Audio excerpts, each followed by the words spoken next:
observance of Pentecost next week, which will occur on Sunday of next week. I thought it'd be interesting to hold a Bible study regarding the count of 7 weeks, each having 7 days, and the 50th day being the annual observance. And this sequence, we know it's unique in all of Scriptures, but there is one other observance that is similar, or at least I should say uses a similar method of counting 7 sets of 7 plus 1. It is the count to the Jubilee. And so Pentecost, we know, adds 7 times 7 plus 1. 50th is the observance of the annual holy day. The Jubilee adds 7 times 7 plus 1. The 50th year is the observance of the Jubilee. But what does this mean? What does this mean to us? And what do the weekly Sabbaths and the sabbatical years have in common? What do they have in common with the observance of Pentecost? And how were these times supposed to be, anyway, observed by the nation of Israel, an entire nation of God's people? Well, let's begin by going over to Exodus 23. Exodus, the 23rd chapter. The first mention of the sabbatical year is in the book of Exodus, this book documenting the first few years after Israel had left the land of Egypt. They had fled from Egypt. They gathered at Mount Sinai, and in this place they received the Ten Commandments. They received a number of laws, statutes, and judgments. And in this location, God gave them a variety of instructions about how their society was to function in both ethical and practical ways when they went into the land of Canaan. Now, Exodus 23 is a brief description of some of these laws. And while all of the laws that God had given to Israel and to us are profound in their application as well as their result, tonight we're going to focus on a few that I think have widely been forgotten by many people. Exodus 23, verse 10, says that 6 years you shall sow your land and gather in its produce. But the 7th year you shall let it rest and lie fallow, that the poor of your people may eat, and what they leave the beasts of the field may eat. In like manner you shall do with your vineyard and your olive grove. So in other words, all of the land that you will use to produce food. And then it goes on to say in verse 12, 6 days you shall do your work, and on the 7th day you shall rest, that your ox and your donkey may rest, and the son of your female servant and the stranger may be refreshed. And so right away, God, we see here, makes a connection between the 7th day Sabbath that he mentioned in verse 12 and the 7th year Sabbath. The connection makes it obvious that as people are required to rest from all their daily labor on the 7th day, in a similar manner, God was allowing the land that was designed to work for the benefit of mankind, that he would allow it to rest from the work of man's hands every 7th year. And with this in mind, we can understand that is how the sabbatical year was designed to be of enormous benefit to humanity. Let's go over to Leviticus 25 now. Leviticus chapter 25.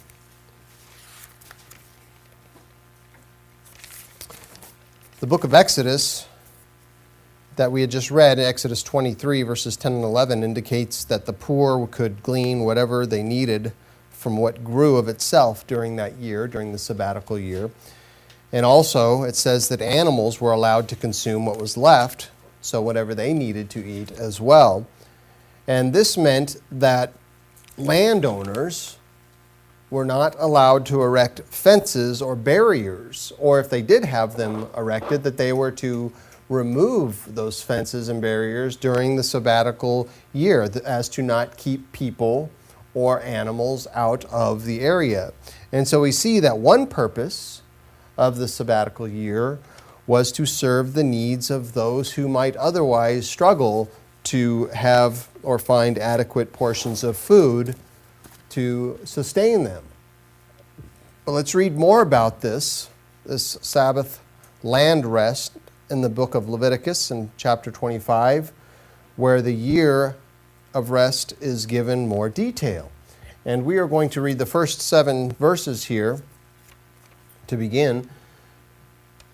And the Eternal spoke to Moses on Mount Sinai, saying this, "Speak to the children of Israel and say to them, when you come into the land which I give you, then the land shall keep a Sabbath to the Eternal. 6 years." So in other words, they were going to go into the land, and they would let the land rest that first year, because it would never done this, who knows how long it was before the land rested, before they entered. And then it says, 6 years you shall sow your field, and 6 years you shall prune your vineyard and gather its fruit. But in the 7th year there shall be a Sabbath of rest for the land, a Sabbath to the Eternal. You shall neither sow your field nor prune your vineyard. What grows of its own accord of your harvest you shall not reap, nor gather the grapes of your untended vine, for it is a year of rest for the land. When the Sabbath produce of the land shall be food for you, for your male and your female servants, your hired man, and the stranger who dwells with you.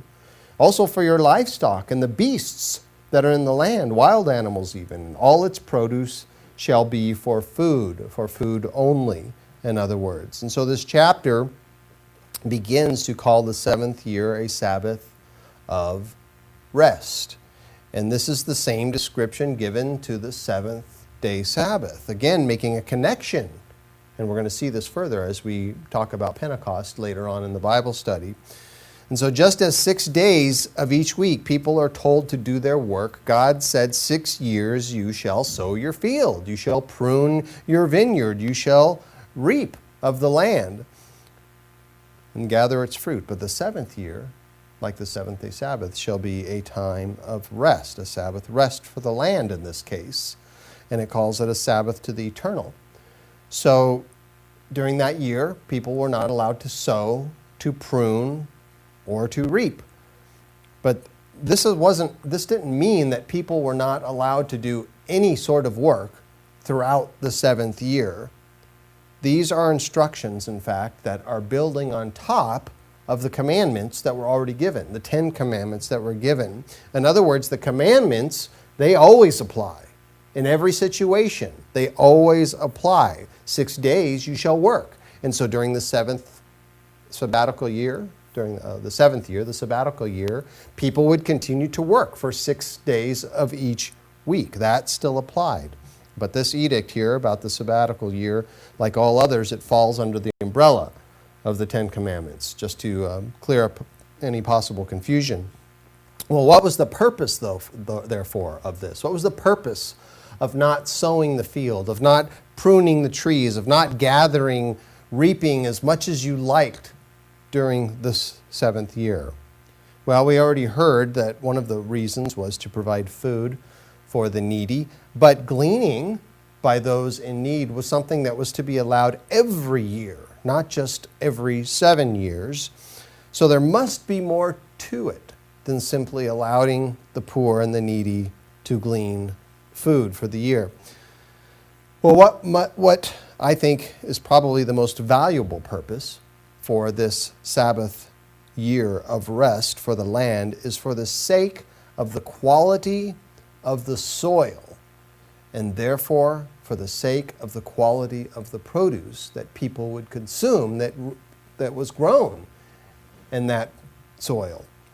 So our planet is likely the only one we know of, in fact, in the entire universe that is covered with a skin of living dirt. And this skin of dirt contains all the essential nutrients that we need for life, that all life, in fact, needs to enjoy. You can find sodium and magnesium, calcium and phosphorus, and they're all found, many others, but they are all found in this soil that covers this planet. And while most people think that, diamonds and gold and rubies and emeralds and those things are so much more valuable than dirt, well, truly, if you think about it, dirt is the most valuable thing that this earth possesses.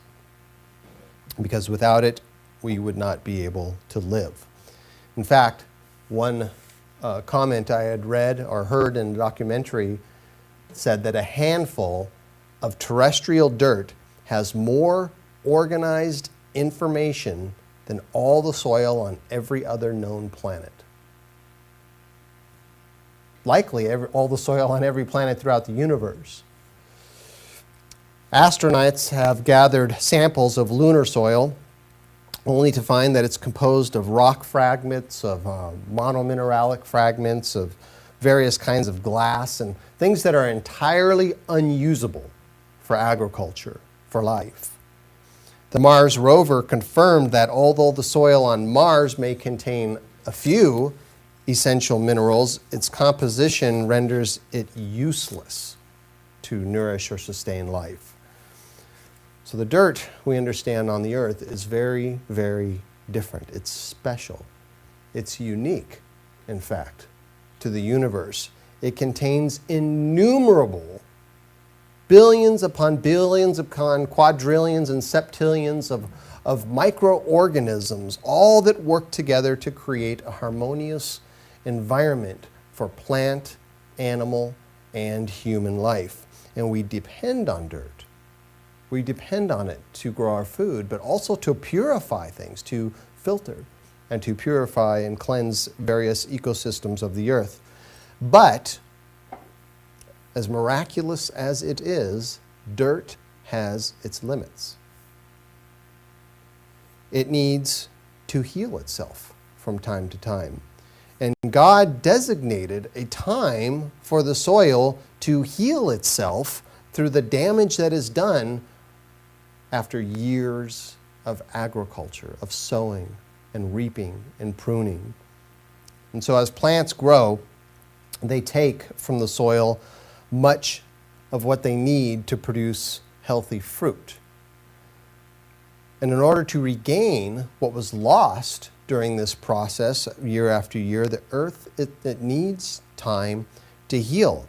And so God commanded, He told, in fact, He was just basically giving them information that was already known by Him, that this is what needs to happen. Every 7 years, if you're going to work the land like this, every 7 years, the earth needs to rest. The soil needs to rest, to restore itself. And ecologists admit that this rest of the land is of enormous benefit. Some farmers practice something similar in crop rotations or allowing certain areas of land to go fallow for a season. Sometimes they'll do it for a year. Here's one quote from one article I had read where it says, "The core philosophy behind crop rotation is that letting a field lie fallow enables it to restore minerals depleted by crops. Crop rotation is all the more important in fields where the soil is prone to depletion or where demanding crops have been grown." And much of this is not news to us, but I think it's a good reminder. Perhaps some of us online might be hearing this for the first time. And even though, we might look out at a field and or a stretch of land, a garden even, and it seems, inanimate much of the time. Things grow over a period of time, but it kind of seems to be sitting still much of the time. There is enormous activity that is going on in the soil and while growth of the flora takes place. But sadly, because most people do not practice a year of rest for the land or crop rotation, chemical companies have produced a number of synthetic fertilizers to spray on the soil in an attempt to simulate what the soil would otherwise do on its own if we were to practice a sabbatical year. The same author that I just quoted wrote this. He said, "In modern practice, fallowing is generally considered a last resort, with fertilizers and intelligent companion planting coming first. When it's used, it's often as seasonal as opposed to annual. Instead of leaving a field fallow for an entire year, a farmer might engage in summer fallowing. harvesting one crop in the late spring and planting another in the early fall. Let's not give it any rest. Okay, let's just keep working it all year long. But once again, we see that God's instructions here, they allow for the most beneficial way to use the land, the dirt that is so precious that he gave to us as a gift. But people vastly ignore it because they would rather serve mammon than they would God. And when people want quantity at the lowest cost possible, the land will suffer as a result, as will human health will suffer. And that's something that's quite obvious to us today that we see going on. So what did God allow for the people to do during these 7th years of land rest? Well, verse 5 that we had read says, "What grows of its own accord of your harvest you shall not reap, nor gather the grapes of the untended vine, for it's a year of rest for the land." But it also says in verse 6 that the Sabbath produce of your land shall be food for you, for your male and your female servants, your hired man, and the stranger who dwells with you. In other words, it still would be food for everybody. So how do we reconcile these two things? Well, people have wondered, well, could we eat the produce during the 7th year or not? But the answer comes actually from the definition of reaping, because he says you shall not reap. And we can compare this to other verses, but we can also look at the context of what is being said, because verse 3 says, 6 years you shall sow your field and prune your vineyard and gather its fruit, but the 7th year there should be a Sabbath rest. You shall neither sow your field nor prune your vineyard. And it speaks of not reaping the food of the land.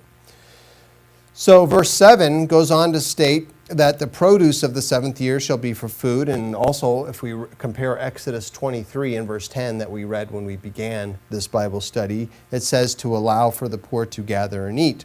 And so the command, therefore, not to reap the fields and the vineyards and the trees in Leviticus 25:5, it references reaping the land for commercial purposes.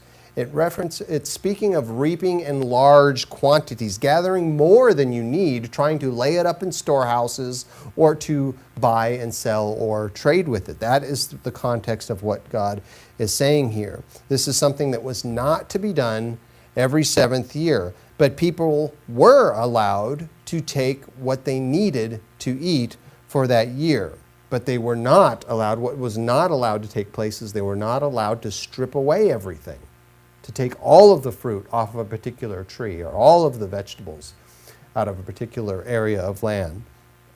There was to be allowed excess for other people to be able to eat, also for animals to be able to enjoy, but also there would be such an abundance because of the blessing God would give that there would be even more than they needed. And this would add to a variety of fruits and vegetables and legumes and nuts and the things people consumed. A variety would therefore fall to the ground. It would decompose back into the soil, and it would therefore add nutrients, vitamins and minerals back into the soil to replenish it. And so when vegetables, legumes, and fruit and nuts are produced, the fruit of the flora, they actually contain many more vitamins and minerals than the soil itself contains. And that's another miracle of God's creation, that soil needs to have certain basic nutrients or minerals, but what is produced from that actually has even more, a wide variety even. In plants, in fact, they make many of their own through the process of growth. They make many of their own vitamins and minerals. And so as the times of harvest pass, every 7th year, excess produce would fall to the ground along with leaves that would fall in the fall, and twigs might fall off of trees or bushes, and bark might fall off of the trees, and people were not to clean up the bark or remove it because these things would be beneficial to the soil. They would decompose into the soil and put the nutrients back into it. And this greatly helps to restore much of what was spent during the previous years. But I have a question in this regard. What about weeding? Nobody really likes to weed. Sometimes it can be a little enjoyable, but it's definitely necessary if you are going to have a piece of land, if you're going to have a farm. Weeding needs to be done. And in fact, it's only while I did a bit of weeding in my youth and, growing up in places that I had lived, just little beds out in front or on the side of the house. It's only in the last 10 years of my life that I've had the opportunity to plant a garden for produce for the family to eat and to be able to practice, actually, put into practice a year Sabbath land rest. And so after moving to Montana, my family joined a community garden in town. And we soon were able to have a 16 by 16 foot plot where we have planted a variety of vegetables mostly, some fruits and some root vegetables over the years. And I volunteer at this community garden as well. I help to manage the plots that other people have, and we all participate in helping to maintain a mission garden, a large portion of land there where food is grown and given to the poor and those that need it. And we give away tons of free fruits and vegetables every year at this community garden. But 2 years ago, my wife and I added it up because we began in one plot and then we moved to another plot and then the plot expanded. And so we added it up, 2 years ago was going to be our 7th year in that particular plot. And we said, we're going to practice this. We're going to put this to use, a year of rest for this little piece of land here that we have. Now, one of the first questions I had, of course, in anticipation of this was, what about weeding? What do we do about that? And for a while I just said, let's just let it go and see what happens. Let's kind of let it go run wild and see what happens. Because the Bible says, not to sow, not to prune, not to reap, talking about large quantities of food, but it doesn't say anything about weeding.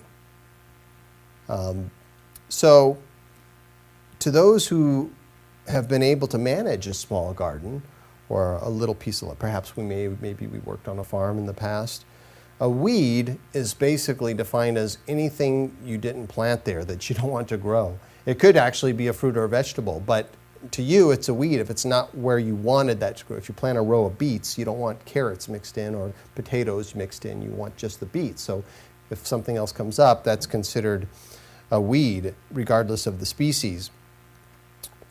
Well, we thought we'd just let it do its own thing, but after a few months of the spring, and then we started moving into summer, we realized that leaving the area to its own would result in disaster the following year. Because it wasn't too long before the plants rose up, many of them with flowering, flowers, things that would produce seed, and they were waist high. And this was going to cause a big problem for working this little plot of land next year. With all of those seeds coming off of those plants, it would have been a lot of work to try to get it back in control, much less, what would happen to some of our neighbors' plots, all of these seeds from these weeds falling into their plots. And so, in any case, it was our conclusion that if these plants were left alone, it was going to be an enormous amount of effort. I don't think that's what God intended when He instituted or informed Israel, here's how you're to work the land. So it was decided that, we need to pull some of these plants out.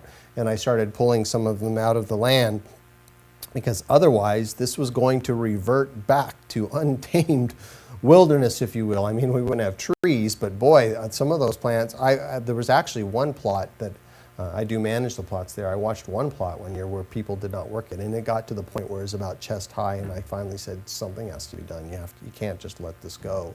This is not what the community garden is designed for. But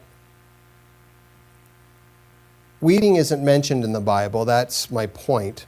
And one could try to define weeding as pruning, but I don't think that's what what His intent was. And there was quite a lot of damage done to our plot already. In fact, the next year, the following year, which would have been last year, we spent a lot more time weeding and taking care of that plot than we would have if we would have removed some of those weeds earlier. And so it's my conclusion that God would have either miraculously kept the overgrowth under control during these sabbatical years, or the people were allowed to actually pull out wild plants that would begin to encroach and take over their land. And it doesn't take long. You might think, oh, it'll take years to happen, but actually, no, it doesn't take very long. Months for other wild plants to creep in and to begin to take over. Let's go over to Deuteronomy 15.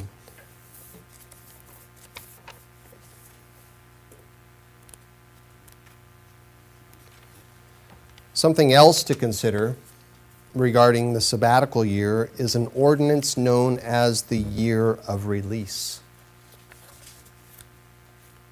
And we're going to read a bit about it here in Deuteronomy 15. And we're going to read the first 10 or 11 verses, I think. At the end of every 7 years, verse 1, at the end of every 7 years, you shall grant a release of debts. And this is the form of the release. Every creditor who has lent anything to his neighbor shall release it. He shall not require it of his neighbor or his brother, because it is called the Eternal's release. Of a foreigner, though, you may require it, but you shall give up your claim to what is owed by your brother, your fellow tribes, except when there may be no poor among you. So in other words, this was in effect, unless there was no poor among you, for the Eternal will greatly bless you in the land which the Eternal your God is giving you to possess as an inheritance. But only if you carefully obey the voice of the Eternal your God, to observe with care all these commandments which I command you today. For the Eternal your God will bless you just as he promised you. And you shall lend to many nations, but you shall not borrow. You shall reign over many nations, but they shall not reign over you. And if there is among you a poor man of your brethren within any of your gates in the land which the Eternal your God is giving you, you shall not harden your heart, nor shut your hand from the poor brother. But you shall open your hand wide to him, and willingly lend sufficient for his need, whatever he needs. Because beware, lest there are a wicked thought in your heart, saying, the 7th year of release is at hand, and your eye be evil against your poor brother, and you give him nothing. And he cry out to the Eternal against you, and it becomes sin among you. No, you surely shall give to him, and your heart should not be grieved when you give to him, because for this thing the Eternal your God will bless you in all your works, and in all which you put your hand to do. For the poor will never cease from your land, and therefore I command you, saying, you shall open your hand wide to your brother, to your poor and your needy in your land. So this law required that there be a release or forgiveness of debt, and that this would occur every 7 years. Now the sequence of years leading up to this year of release, as it is called, is not specifically mentioned as far as when it would begin, but so we assume actually that the ordinance took effect at the same time as the 7th year of rest for the land. And this means that the count for both of these events, the sabbatical year and the year of release, would begin during that year that they came into the land of Canaan. Or after that first year. It appears that they let the land rest that first year, and then it would begin after that. So interestingly, the people under Joshua's leadership, they crossed over the Jordan. They kept a Passover after they crossed the Jordan. That means they were in the land of Canaan during the first month of the first month of a year. And so this edict here, the year of release, it affected all those who either borrowed or lent. And those who borrowed would have, of course, been those who were in need of borrowing because they were poor. And even though the debt of forgiveness would come directly from those who lent, or the creditors, the law said that it's called the Eternal's release. It's because he is commanding this. He's declaring it as a provision from him to the poor and the needy. Now, interestingly, it says that the law only applied to believers. God said you don't have to forgive the debts to foreigners every 7 years, but you shall give up your claim to what is owed to you by a brother or a sister. It's talking about brethren. And so this law was designed as a measure of relief for the poor of the nation, so that there would not be large amounts of poverty in the land that would be continual, that people would have a chance to recoup, to have things restored to them so that they could get back up on their feet and become independent once again. And truly, it's really a law of mercy is what it is, and it's kindness from God, the Eternal's release, kindness from Him to relieve the pressure and the stress of being in debt because of a need. Now, interestingly, though Christ later said that the poor will be with you always, and in fact it even says here in verse 11, the poor will never cease from your land, I don't think this was God's intent. He actually left a little glimmer there, as we had read earlier, in that He said that His desire was for the nation of Israel to be a God-revering nation that was prosperous under His obedience to His statutes and His judgment. And for this reason, He said that the year of release wouldn't be necessary, as it said it's in verse 4 here. It wouldn't be necessary if there was no poor among you. Because if there were no poor among you, well, nobody's going to be needing to borrow from anyone. So you don't have to do it. You don't have to release the debts because there's no debts to release. And so God indicated that it would be possible that there would be no poor if, as He says in verse 5, if you carefully obey the voice of the Eternal your God, to observe with care all these commandments which I command you today. So God also said, as He gave this edict here, He said that people were not to anticipate the year of release. And in anticipation, what He is talking about is refusing to lend to those people that are needy, to those poor who need help, because the year of release was coming up, and people don't want to lose out on what they had lent, because if they did, it would be likened to being selfish. It would be considered logical, I think, to many people in this world, a nation that does not fear God, to not want to lend if you're going to have to dissolve the debt within a year or two, a few years later. And so this is talking about a nation under God, a nation of God-fearing people, a nation that would keep His statutes and judgments, and those people that would be considered neighbors would also be considered brethren of faith. And so we would give to all those, people would give to all those in need, because it's just the right thing to do, no matter when the year of release was coming. If they needed it, they needed it. Doesn't matter what time of the decade it was. And thinking otherwise, if people thought otherwise, God indicates it would be considered wickedness. And acting upon those wicked thoughts, saying, no, I'm not going to lend because the year of release is coming, and I don't want to lose on what I have. If people did do that, God said it would be a sin. Let's turn over now to Deuteronomy 31.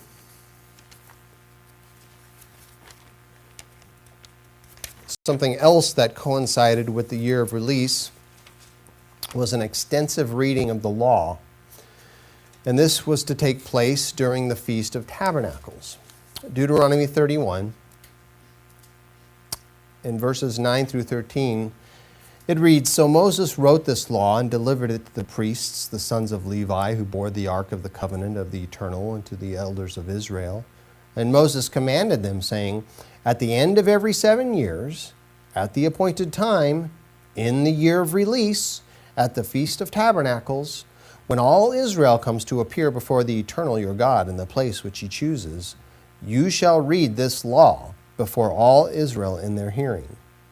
Gather the people together, men and women and little ones, and the stranger who is within your gates, that they may hear, and that they may learn to fear the Eternal your God, and carefully observe all the words of his law, and that their children, who have not known it, may hear it, and learn to fear the Eternal your God, as long as you live in the land which you cross over the Jordan to possess.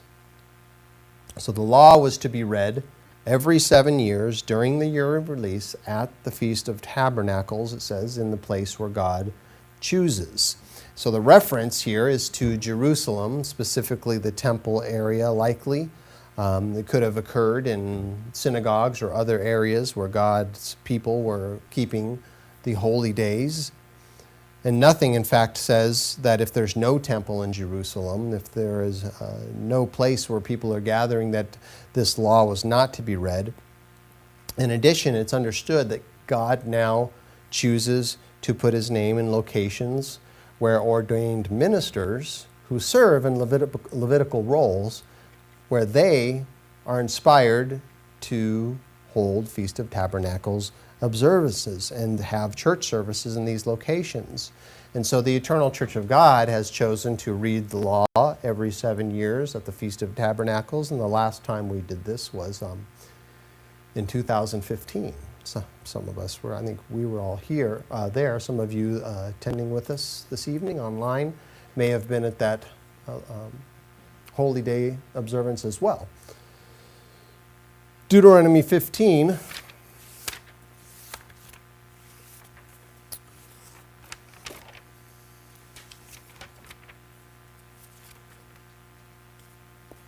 In a society with poor who need housing and food, God had allowed for people to indenture themselves or other family members as what are called slaves. Now, this means that it was a formal agreement or contract binding one party into the service of another for a specified term. And though the expression slave has come to have a bad connotation or negative connotation on it, and sometimes it has a negative connotation even in the scriptures, the kind of slave that God approved of were not servants who were mistreated. God expected Israel, a nation of his people, to treat all people fairly, including bondservants, that they also were to be treated with respect and with care and not with cruelty. They weren't beaten, they weren't starved, they were not put out in the cold, they were housed, they were fed, and they were even given reasonable pay after their term of service had expired. Now, one of God's requirements was that indentured servants would not be forced to serve extended periods of time, more than 6 years, in fact. And this command here is in Deuteronomy 15, verses 12 through 14. It says, if your brother, a Hebrew man or a Hebrew woman, an Israelite in other words, is sold to you and serves you 6 years, then in the 7th year you shall let him go free from you. And when you send him or her away free from you, you shall not let them go away empty-handed. You shall supply him liberally, not just adequately, but liberally. Liberally from your flock, from your threshing floor, from your winepress, from what the Eternal has blessed you with, you shall give to him. And so the only connection, the reason I wanted to read this is because of the period of 6 years, and then the 7th year they were to be set free. And some might make a connection with this edict to the year of release or the sabbatical year, the Sabbath rest of the land. But the only connection actually that it has is the period of 6 years of service. This edict does not say that at the end of the bond service it was to coincide with the sabbatical year or it was to coincide with the year of release. It simply says that servants shall serve 6 years, and the period of time would start that the day of the service began, obviously. Another similar scripture, you do not have to turn there, you might want to put it in your marginal notes here. Exodus 21:2 says that if you buy a Hebrew servant, he shall serve 6 years. And in the 7th year, he shall go out free and pay nothing. In other words, he doesn't owe you anything after he goes out. It's not like you lost out on the deal here. You got more than you need. So obviously, bondservants could be set free before 6 years had passed. What this is it's putting a cap on the time frame that 6 years was it, no more. And my point in mentioning this statute is that it does not have to line up with the year of release. It doesn't have to line up with the sabbatical year. But there was another edict where the freedom of bondservants would, in fact, coincide with another and a perhaps even more significant event that would occur only every 50 years. It's the Jubilee. The Jubilee, Leviticus 25.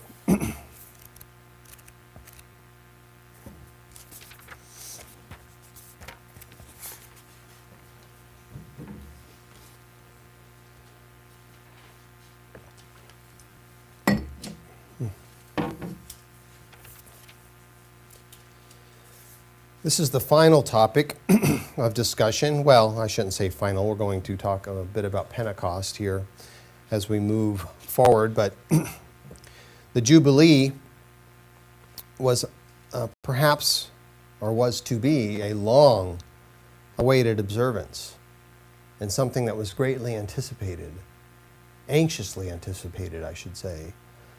Leviticus 25, verse 8, says that you shall count 7 Sabbaths of years for yourself, 7 times 7 years.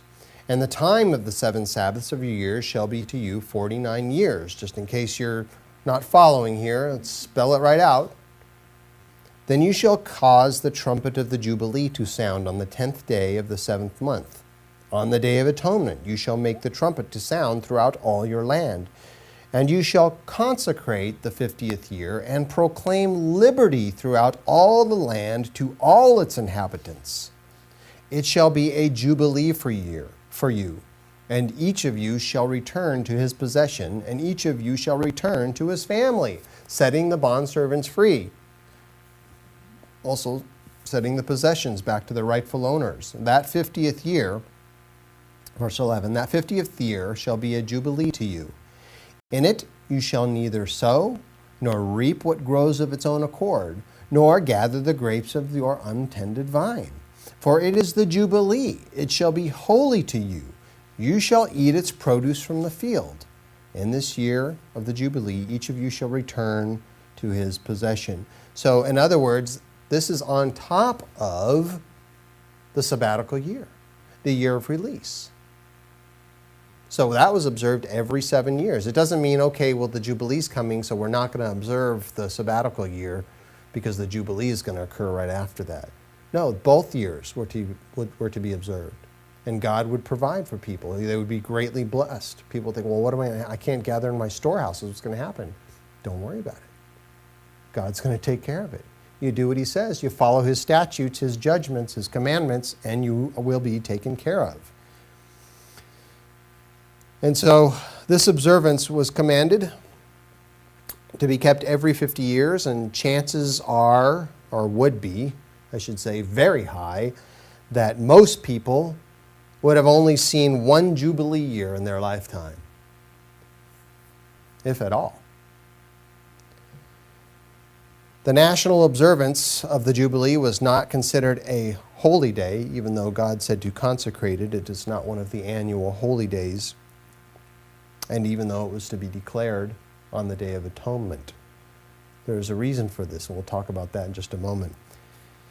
It says that it commenced when the trumpet of the Jubilee sounded on the 10th day of the 7th month. So it's talking about the Day of Atonement. And the phrasing indicates that the trumpet or trumpets were used during this time, that they were not actually the silver trumpets that God told Israel to design to be used specifically by the Levitical priesthood. Instead, the term that is used here is shofar, and it refers to a ram's horn. And shofars were used for other purposes other than the Jubilee. But the description here where it says the the shofar of the Jubilee, it likely indicates that there was a special pattern or rhythm or a unique melody that would have been played for the purpose of declaring the Jubilee, that people would know what that sound meant. Now, several things took place during this unique time. Bondservants were to be set free during the Jubilee. All possessions that may have been given as collateral or people that had loans because of debt, these things were returned to the original owners or the debts were forgiven. In addition, like the sabbatical years, people were not to sow or reap for commercial or mass production, to trade or to sell, or to lay up in their storehouses. They were simply to take what they personally needed and to consume that as the weeks and the months would go by. Now, in anticipation of this event, people were to consider the buying and the selling of property specifically. And this is mentioned in the next couple of verses. Verses 13, as I read that part, let's read 13 and 14. In this year of Jubilee, each of you shall return to his possession. And if you sell anything to your neighbor or buy from your neighbor's hand, you shall not oppress one another. So this is referring to a buyer attempting to give too little, or perhaps a seller trying to ask too much for a piece of land. No, you weren't to do this, anticipating the Jubilee coming up. Just weights and measures were to apply at all times, in all situations. And so in perspective of the sabbatical years and the Jubilee, there is more detail about how this selling or purchasing of land was to be handled. And it's detailed in the next verses here, in verse 15. According to the number of years after the Jubilee, you shall buy from your neighbor, and according to the number of years of crops, he shall sell to you. According to the multitude of years, you shall increase its price, and according to the fewer number of years, you shall diminish its price. For he sells to you according to the number of the years of crops. So what this is saying is that if property was bought or sold because of debt, or because perhaps there was an inability of family or individuals to be able to work the land, maybe they would sell the property to somebody who was able to use it to make good use of the land. Those who would purchase the property, obviously, they would be able to benefit from it. Perhaps even likely they would buy it to generate income, to sell or to trade. And so in perspective of the Jubilee and the sabbatical years, because the land would eventually need to be returned to its original or rightful owners, the purchase or the sale of a property should be reflective of how many years the new owner would be able to use it for their benefit. Just weights and measures. Let's be fair about this. That's all God is saying. Hey, let's be fair about this. And so there were two factors when calculating the land purchase or sale. One is according to the number of years until the Jubilee. And of course, the other factor is according to the number of years of crops. So it's talking about the years in between the sabbatical years where one would be able to harvest or reap large amounts of crops. According to that number of years, you can increase the value depending on how many years you're able to, but according to, how many years until the Jubilee, you got to decrease some of the value. So it's not that difficult, even though I might be making it sound more complicated than it actually is. Because, the Sabbath land rest obviously was years where there would be no financial increase from using the land, so of course those would be deducted. And of course you have to factor in how many years till the Jubilee. Leviticus 25 and verses, we read 16, didn't we? I'll just read it again, the 16 and 17. According to the multitude of years, you shall increase its price, and according to the fewer number of years, you shall diminish its price. for he sells to you according to the number of years of the crops. And therefore, the conclusion, you shall not oppress one another. No, let's be fair. Let's be honest here. You shall revere your God, for I am the eternal your God. In other words, God is entirely fair and honest. And so let's revere him, and let's be entirely fair and honest in all of our business dealings. Don't try to jack up the price. Don't try to deflate it or what have you. Let's be fair. God's going to take care of both parties if we are all fair and honest. Verse 18, so you shall observe my statutes and keep my judgments and perform them, and you will dwell in the land in safety. And the land will yield its fruit, and you will eat your fill and dwell there in safety.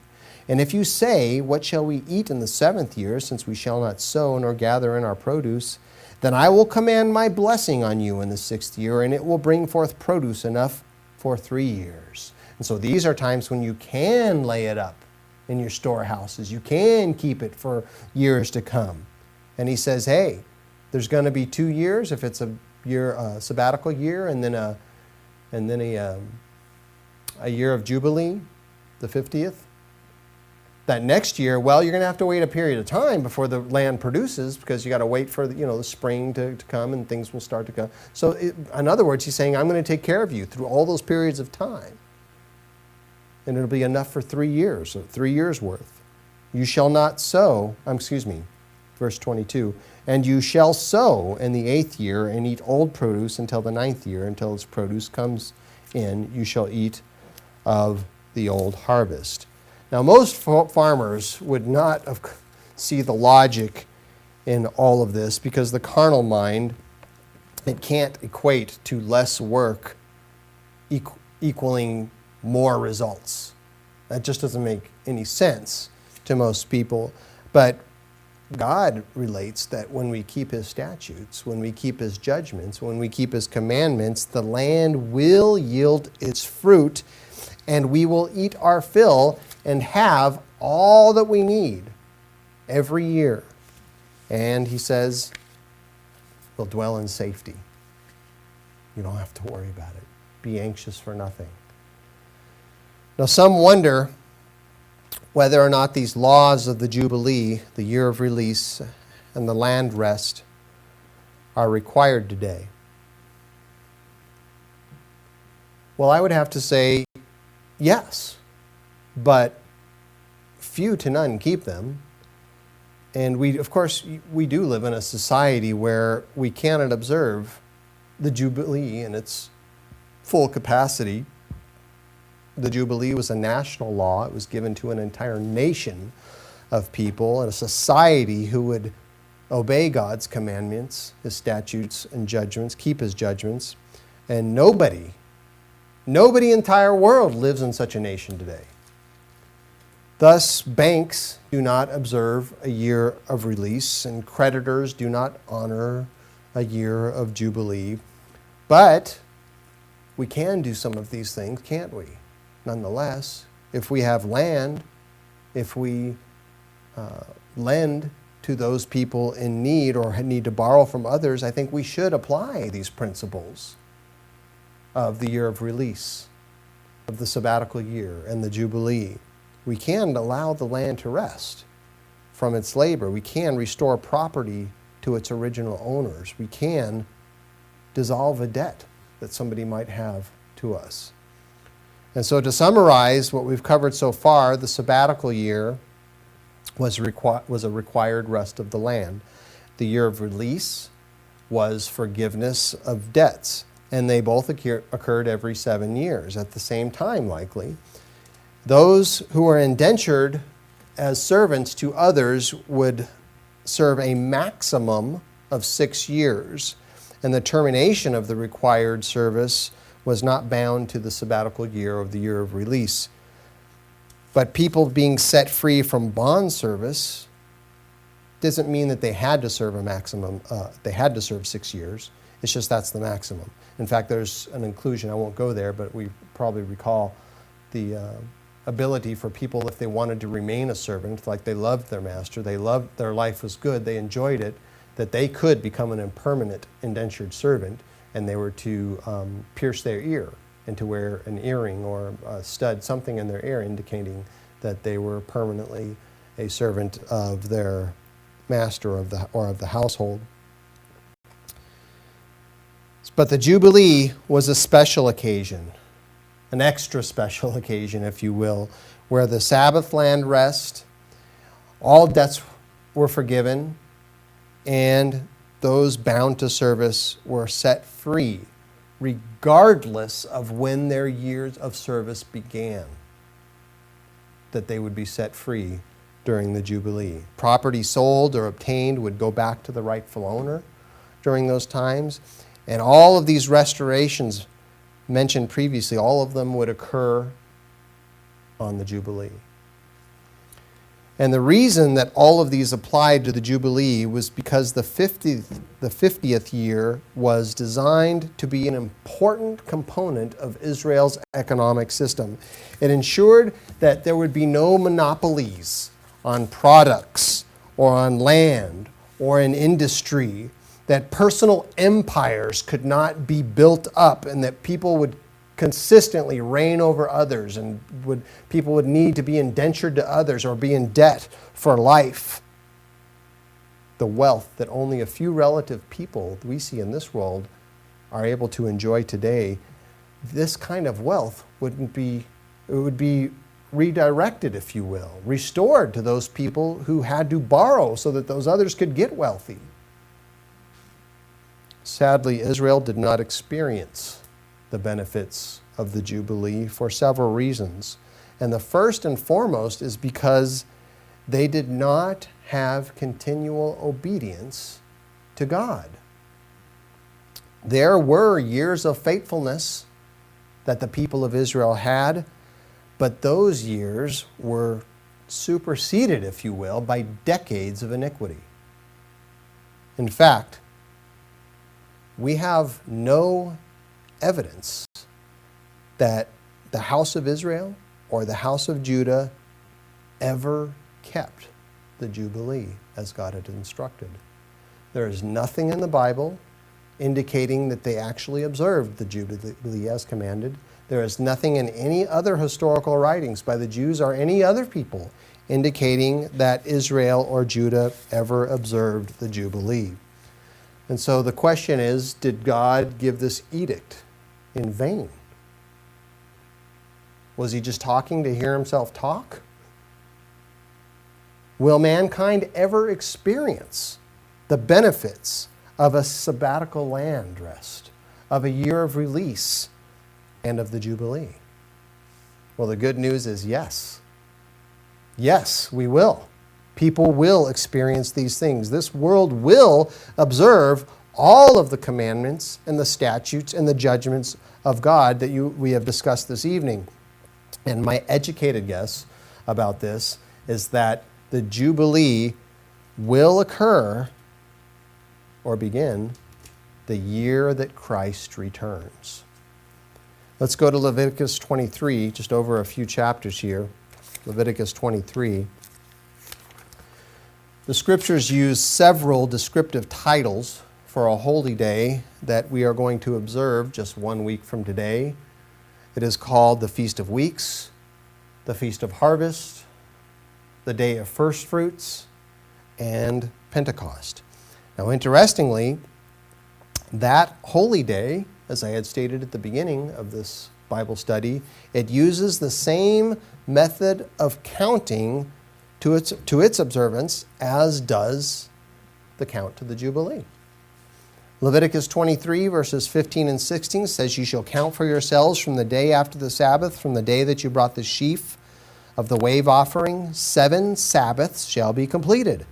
Count 50 days to the day after the 7th Sabbath. And then you shall offer a new grain offering to the Eternal." And it's talking about the wave loaves that were to be offered to God on the day of Pentecost. And so this is the same method of counting that is used to count to the Jubilee. Pentecost counts 7 weekly Sabbaths. The Jubilee counts 7 yearly Sabbaths. One commences on the 50th day, the other commences on the 50th year. And the reason there is the similarity is because there are types and similarities to both celebrations. And what will be the result of both celebrations? Let's go over to Isaiah 61.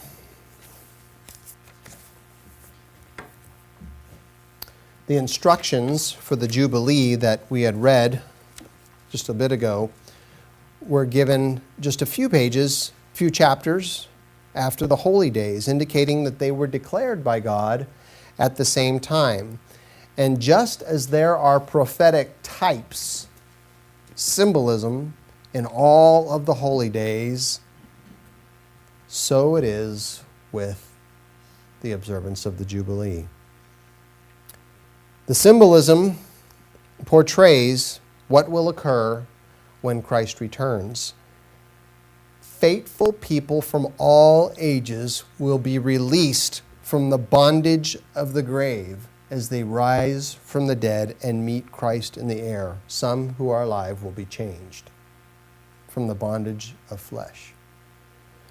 God will restore health and vitality to the land. Ecosystems will be healed at that time. The entire planet will be given a rest from mankind's misuse and abuse. The lost tribes of Israel also will have their inheritance restored to them, just as it was during the Jubilee. So the similarity between the Jubilee and Christ's return, I think, helps us to understand its connection, therefore, to Pentecost. Pentecost occurs on the 8th day after counting 7 sets of 7. The Jubilee occurs, or was to occur, on the 8th year after counting 7 sets of 7 years. Both celebrations reflect a new beginning for people, a time of refreshing that will come from the presence of the Lord. So the Jubilee was to be a fresh start for the people of Israel and for the land. Pentecost will also be a fresh start for God's chosen people and the earth. And so the similarities are more than just a coincidence. They are by design. The Jubilee was to be declared on the Day of Atonement, and that holy day portrays Satan being bound for 1,000 years. And so it's fitting, therefore, that the bondservants were released during a time that portrays the world being set free from the prince of the power of the air who has captivated the thoughts and strived to keep people in bondage for thousands of years. Bondage to sin, that is. Now, speaking of Christ and his first and second coming, the prophet Isaiah wrote this. He wrote this in Isaiah 61 and verse 1, that the Spirit of the eternal God is upon me, because the Eternal has anointed me to preach good tidings to the poor. Good news to the poor. He has sent me to heal the brokenhearted, to proclaim liberty to the captives, and the opening of the prison to those who are bound. So the similarities between the Jubilee and the fulfillment of Pentecost are uncanny. And I look forward to the observance of Pentecost this next week, 1 week from today. But even more than that, I look forward to the observance of the Jubilee after Christ has returned, when the entire world will experience a year of release, a year of freedom, or a lifetime of freedom, and the benefits of a planet under God's rule for 1,000 years.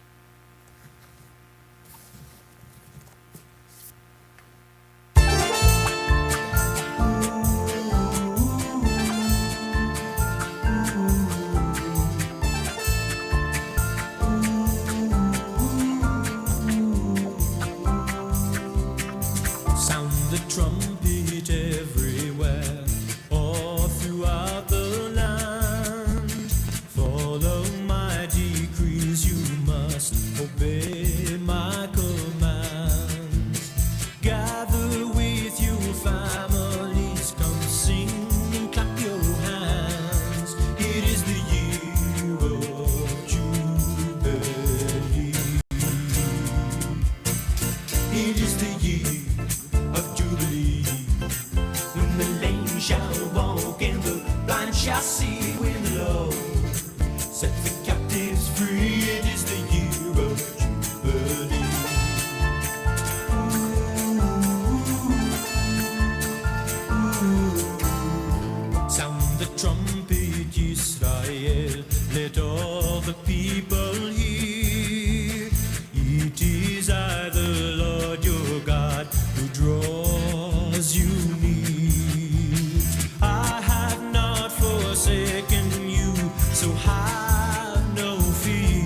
set the captives free. It is the year of Jubilee. Die, die, die, die, die, die, die, die. Die, die, die, die, die. Ooh, die, die, die, die. Die, die, die, die. Sound the trumpet everywhere. Let his praises ring.